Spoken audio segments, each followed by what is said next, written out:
Welcome back to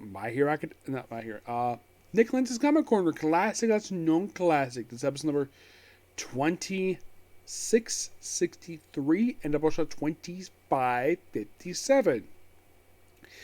First up is going to be Showcase Presents Batman, but it's going to be kind of weird viewing this one because there's issues from Tita Comics and there's issues from Batman here. For Tita Comics, it's from 327 to I think it was like 343, I think it was.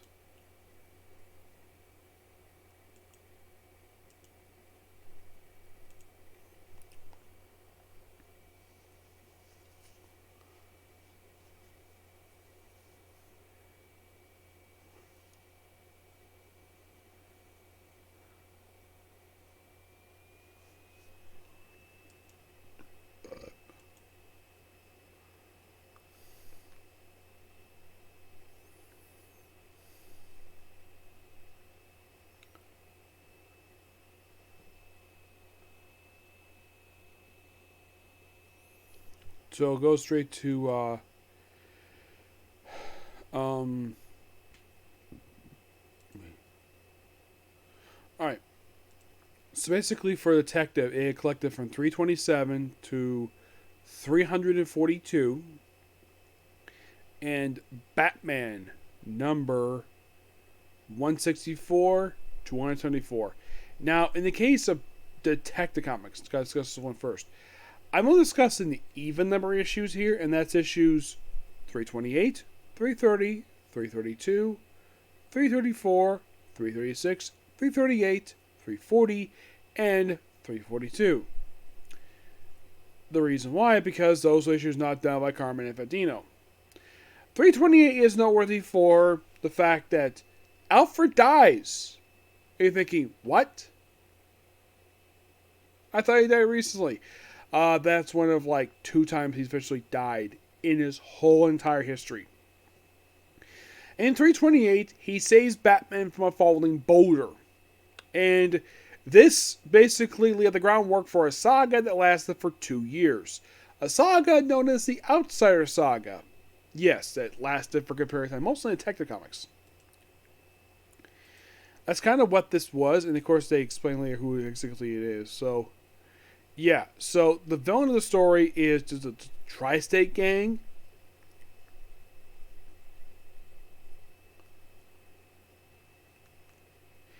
Yeah, so, and then in the case of 330, it's Batman kicked out of town, but basically it's all a scheme. Just to take out some spies. Yep. 332 is a Joker story. Yes, a Joker story. Or the biggest gimmick of this thing is a gimmick in here where, like, Joker is put himself with Batman. Apparently, there's a reversal where he can get out of the cell and put Batman there. The Batman breaks out anyways. It's a very interesting story. Like, I think, it's called Joker's Last Left. And yes, this may have a crossover to happen in 2002, I think it is. Yep. And in the case of 334, The Man Who Stole from Batman. Yeah, it's them versus, like, the Grasshopper Gang. Who... Yeah, they're basically people who work for the Outsider. Yes. They appeared in this very issue, 356, and 440, one issue of Batman. And that was it. Yep, 334 was basically their debut appearance. And in the case of 336... Bewitched Nightmare. Yeah, it's basically Batman versus a witch, which I actually found that this witch actually was Tana under mind control by the Outsider. Yep.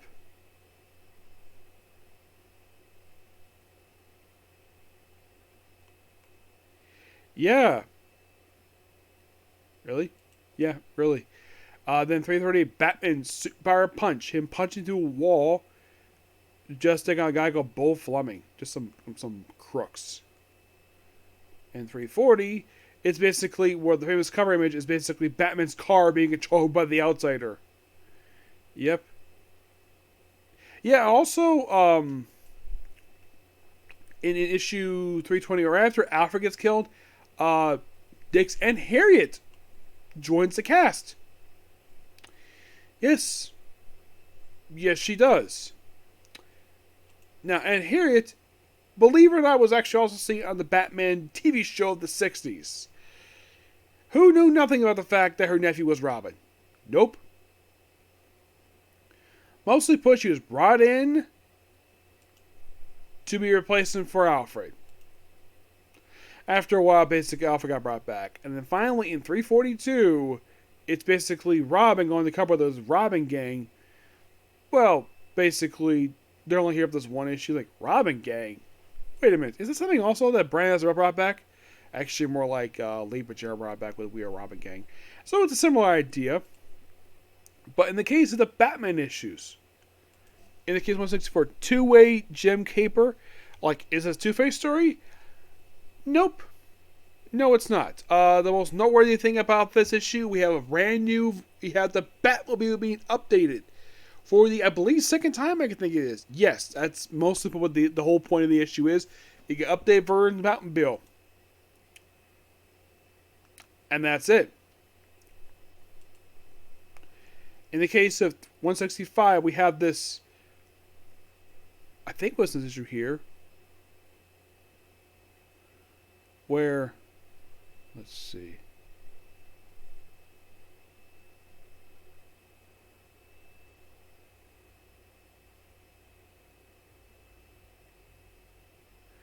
Yeah, it's a couple of different stories. No long animated story in this one. Actually, just it's two Batman stories. The opening story is The Man Who Quit the Human Race. It's just basically evil governor. They hit Batman take down. The second story is basically someone named Pete. Yeah, it's not really big of a story at all, this one. 166, The Two-Way Death Trap. And The Roundabout Robbery.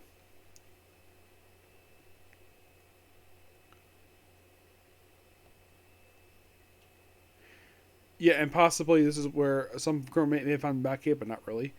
Though this issue featured there was a character previous to the previous issue named Patricia Powell. She was a law enforcement. She was a cop who worked for the GCPD who developed an attraction about Batman and Bruce Wayne. And after 2 parents, she was dropped from the comic for no reason. Yeah, just kind of weird. Not really knowing why. Oh, by the way, I should point out something interesting, though, about the artist. Now, it's credited for being Bob Kane in the book. Even though that he didn't do the artwork for this book. Nope, it was a guy by the name Sheldon Mordorf, who is a ghostwriter who worked for Bob Kane. Yes, Bob Kane had ghost artists. Apparently, I heard about this. He had ghost artists working for him. So, DC had him under contract. And the other, I think, was Julius Schwartz, didn't like working with Bob King at all because Bob King is a jerk. Yeah, from what I heard, the guy was one of the biggest jerks, one of the biggest jerk comic creators. Like, yes, he helped create Batman, but he was a jerk to a lot of people. Like, he screwed over Bill Finger, the fact he never got credit until after he freaking passed away, years later. They should get credit what he deserved. Yeah. 167 is basically just a story taking some, just going to Paris for an issue.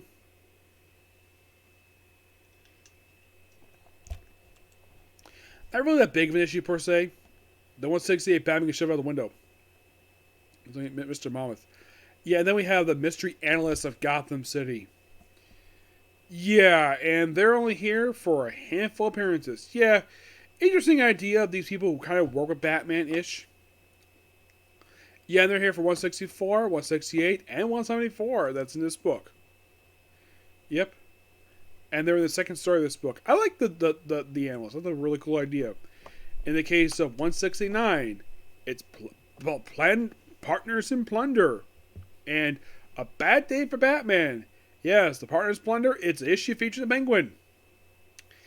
Yep, the Penguin. I believe this was like a redesign, for like reintroduction for him. And apparently, I think this issue may have been the story may be adapted for an episode of Batman, the TV show. Yes.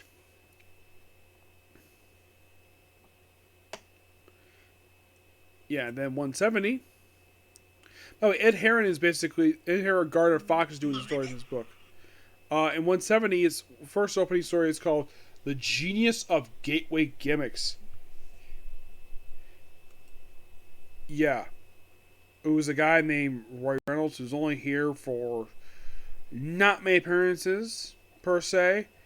No, this issue appeared like a few more times after this. He actually died. Yeah, he got killed off in like Batman 703. And it's a flat stick featuring the Joker. Yeah, the prizes, it just basically just not really much noteworthy book.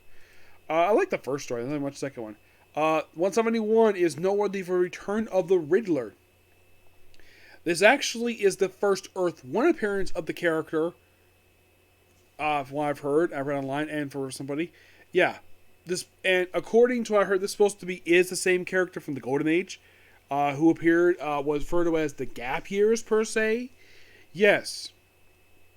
This is not technically his first appearance. Oh, no. Now, his first appearance actually was in Detective Comics 140. That was basically his very first appearance in 1948 during the Golden Age. Yeah, then after this, he would pop up again in issue 142.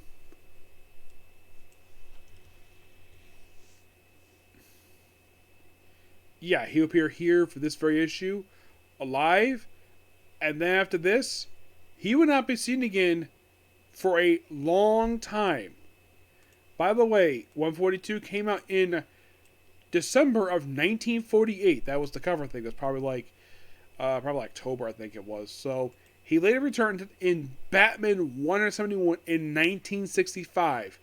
Yeah, he didn't make an appearance for about 12 plus 5, basically about 17 years. Now, it's kind of weird.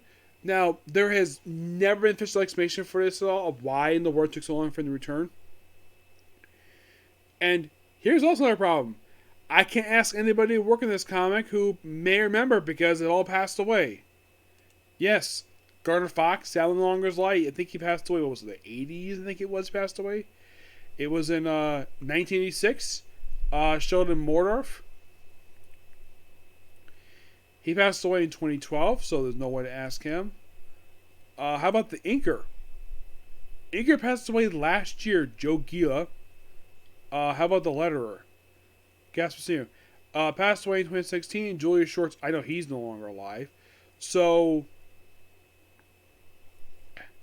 passed away in 2004. I've heard about, now what I've heard about Julius Shorts is that he actually tried, from what I heard from a documentary, he actually tried to help Batman. He did his best. He basically did his best to pick good creators.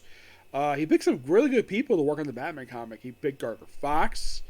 I think he also brought in Denny O'Neil, Neil Adams, Lee Weens, Steve Becker. Basically, a lot of really more popular writers. That was him. And basically, he kind of had to work. He basically had no choice but to work with Bob Kane. Now, by the way, if you read the Tales of Carmine trade, it would say the collect issues from Batman, but it actually doesn't. It's all cover stories. All the covers. Yep. He worked on the covers of these issues. He did not work on the interior. Nope. Never did. The opening story 172 is basically these two people, these Jenkins, who are in this story here. They also appearance by JLA. And then we have a Robin story in this one. Yes, a Robin story. And then we have I think it was actually basically also brought in John Broome. Do some writing for this book. John Broome, those who not familiar with the guy, this is the guy who basically created Hal Jordan and Barry Allen. Excuse me, yep. And then we have Secret Identities for Sale, something will come back in the 70s. Mr. Incognito, who only appeared once. And then we have backup story, Walk Batman to Your Doom. It is just some one-shot criminals. And then in the final story in this one, in issue 174, it is the opening story takes on once again the Gateway Genius in his second ever appearance in the comics. Yes, we got returned again to issue 201, which that came out roughly in 1968, roughly about 3 years later. Yep. There's Big Game Hunter in here too. This channel's turning in for the backup story, and that's pretty much it here. But yeah, I do kind of enjoy some of the stuff here. It's really fun, kind of enjoyable. So there's that. Next up we have is Batman Shadow the Bat. Or we're going to talk about, oh, by the way, I give Showcase Batman Volume 1 a 9 out of 10. Now, in the case of Batman Shadow the Bat, we're here discussing the last 12 issues discussed the series, issues 61 to 72, along with the final ever annual release of the series, Annual 5. Of course, all the issues are written by Alan Grant, discussed here. Some issues are done by Jim Apparel, Norm Bobfinger, sadly the artist no longer alive. Now, 161 is a standalone story called Second Chances. It's sort of featuring Harry Bullock. It is mostly put kind of a people trying to find out about Batman. It's basically Batman's not really much in the story at all. But I found the story quite interesting. I love the artwork. Because I love Jim Apparel's artwork. Chuck Dixon told me he loved working with Jim Apparel. He loved it. It's mostly put a standalone story, and then basically we have the two-way fatal murder. And also, the cover art here is not done by Brian Star Fleas. Nope. It is done by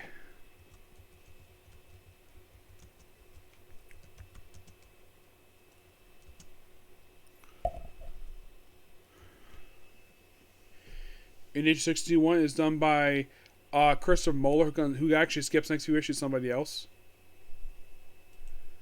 In 62, it's from the Batman Jonas story arc, which is a two-part story that also involves Two-Face and another guy called Jonas, who makes his first appearance in issue 2. Yeah, it's a very interesting two-parter with Dave Taylor, the artwork for this one. Plus, love the covers here by Doug Bookman. Great covers here. By the way, Janus is this guy with his gold mask.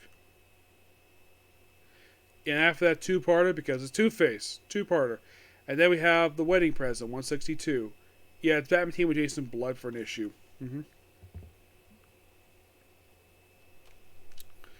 As well as Doug Beeman's last cover you do, because basically the other artists will come back.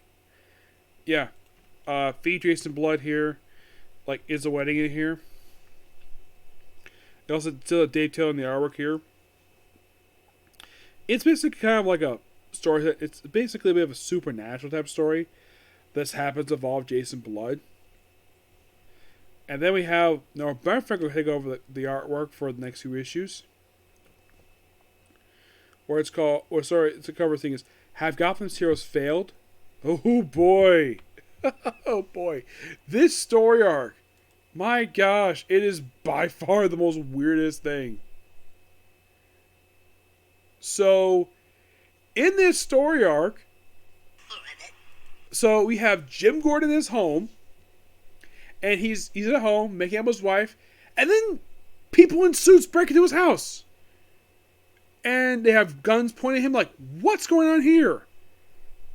And it turns out he's being arrested by the Internal Affairs. Allegedly for corruption. And then later on it's like he has a slush fund? What? I'm like, what the heck is this? Sarah's like, yeah, this is all complete bullcrap. You have any evidence to prove the fact this is all really real? And the fact, here's also interesting though. Bullock, Montoya, get arrested. Because it's nonsense. And it's revealed at the end of this arc that it's all done by a couple card artists. Yes, seriously. This whole story, Illusions, which was a great story, and these people are Cheat and Thinker.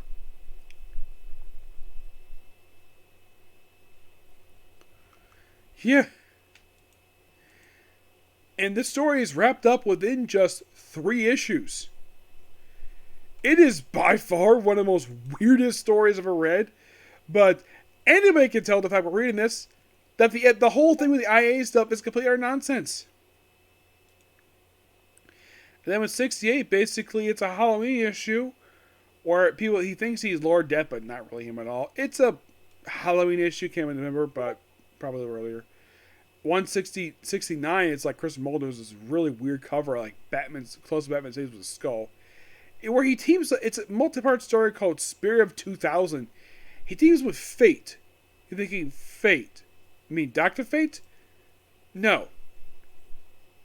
Jared Stevens, who just basically just took name and used daggers.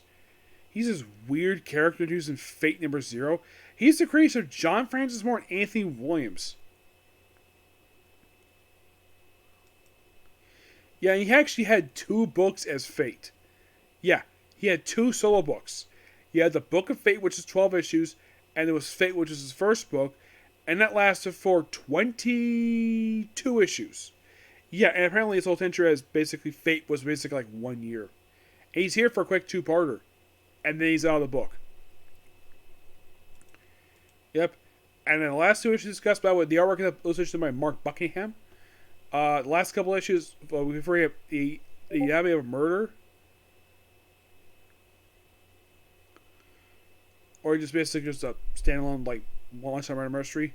And the final issue discussed here is The Meaning of Life, issue 72, by Eduardo Barria, who's the artwork. It's basically Batman versus a guy called Draken. Yeah, he only appeared for this 1 issue, and that's it. Yep.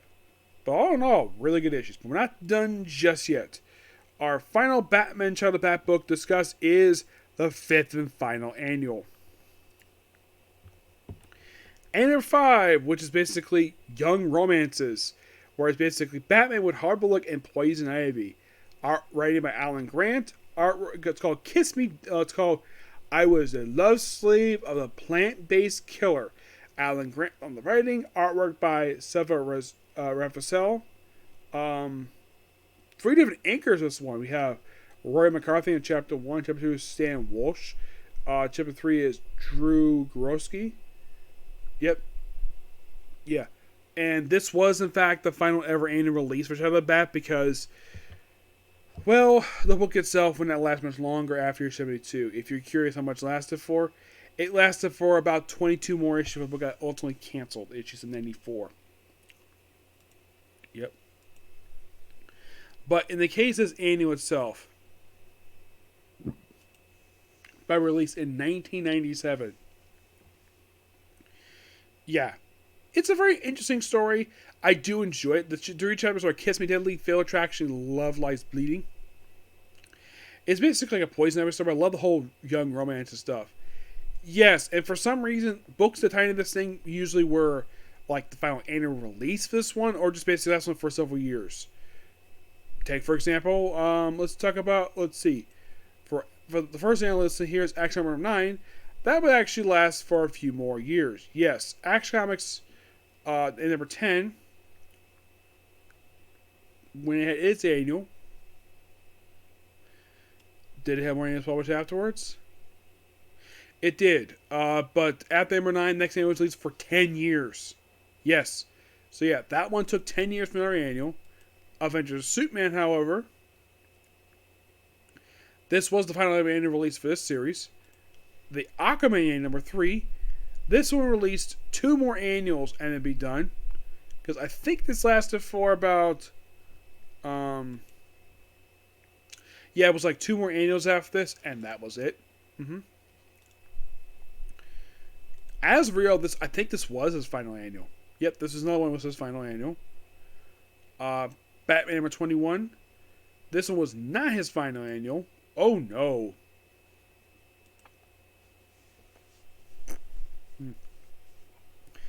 For Batman, anyways, after annual number, like this was annual number 21, he would have another few more annuals. Yep. He would have 3 more annuals released after this. And then the annuals took off for about 5 years. Come back for 3 more annuals. And that was it. Yes. The other ones would be the final one, but not all of them per se. Some would take 10 years to do another annual. Supergirl. Yeah, she ain't a part of this one. Yeah, this was her last annual. But, yeah, great annual overall. Be right back.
Okay. Sorry about that. I had to use the bathroom. Okay, so where was I? Oh yes. So with this annual discussed, I'm now finished with Batman Shadow of the Bat, which is now, I believe, like the 5th ongoing series Batman I finished reviewing, because these ones I had finished reviewing. Batman The Dark Knight, I'm counting this one because, yes, it had relaunched New 52, but this was launched before New 52, and these are pre-Flashpoint titles. You have this one, Batman Traits of Gotham, and these are ongoing series, mind you, not limited series, ongoing. There's also Batman Confidential. I'm trying to think here for a pre-Flashpoint series. I would say Batman and Robin, but that one's been publishing right now. Yeah, they brought it back recently, so I'm not bringing that one here. I think that's it for that one. Yes, I think so. So this is probably like the 4th Batman series finished up.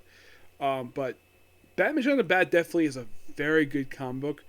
It's a shame that this book doesn't have all of its issues collected. Yes, for some reason, DC is now releasing another one of these, the Batman Shadow of the Bat trades. Yeah, I was loving these freaking trades. They're amazing. It's a shame DC never released another one. Like, they released 4, and that was it. No, seriously. And the 4 only went to, like, issue, like, 43. And it covered the first 2 annuals. But I'm thinking, wait, what's the last series collected in crossovers? Yes. Yes, it was. Issues 48 to 52, that was a Contagion. 53 was Legacy of Volume 1, 54 was Legacy of Volume 2, 73 and 74 was in Cataclysm. Road to No Man's Land covered issues, well, the 2 volumes covered 75 to 82, which was Alan Grant's last issue for the series. I'll get back to that. And then we have basically from issues 83 to 94, the final issue of the series, being the No Man's Land series. So, is there any omnibuses that collect any of these issues that collected? No. I wish there was, but there isn't. But, okay, so why did Alan Grant leave the title? I didn't know about this until fairly recently. So, the reason why he stopped doing this title of issue number 82, what did he leave and do something else? So, DC did something really stupid with him and Doug Mowack. And I think Kelly Jones as well. The story goes is that these two were fired from the books by fax. You know, like the way they did in Back to the Future Part 2. Yeah, someone did as a sick joke to fire them, and they all basically did hardly anything afterwards. Yes, they are fired from the books seemingly for no reason. Of course, Booker plays with Batman Gotham Knights, which I've viewed a good chunk of that series so far. And it's sad the fact I never get a chance to meet Alan Grant, because I would love to talk to this guy about some certain stuff. But have I covered everything by him for DC? Not necessarily, no. Here's what I've covered that he wrote. His 50 Comics work, obviously. There is also, well, this series. And not much else. Yeah. Oh yeah, I did cover issue 26 of Catwoman. Yes, because I crossed over that. But Alan Grant was definitely a damn good writer. It's a shame the fact what happened with him. He fired by fax? You're thinking, really? Yes, that's apparently what happened to him. By the way, he left DC Comics just a few years later. I mean, did he do any other work for DC aside from doing Batman? Well, he did, after he left that book, he did Dreamland. Yep, he did. He did Dreamland. A Phantom Stranger one-shot. Anarchy. He didn't do a lot. His last book he did for DC was DC Retrospective Batman in the 90s for released like 13 years ago. Yes, he did stuff outside of the company, yes, after he left, but not much. Oh, yeah, he also did some TV work. Yeah, he wrote for some series for, like, Archangel the Bird, Ace Lightning, Dominator, and, I think this was this is a film for Action Man Robot Aztec, I think it is. It's, yeah, it's not the CGI shows I was basically thinking of. Yeah, but check out the guy's work. The guy is really good. He was a really good writer. It's sad he passed away. I didn't know he did pass away until I think it was last year. I think it was. That's when I found out he passed away. But there is no denying the fact that this book was great under him. Nothing on Chuck Dixon's work. I think he did a fantastic job. It's sad that also the last issue published for this book was, believe it or not, the issue that killed Sarah Essen. Yes, No Man's Land ended with the final issue of Batman Shadow of the Bat. Of its replacement series, I have reviewed the first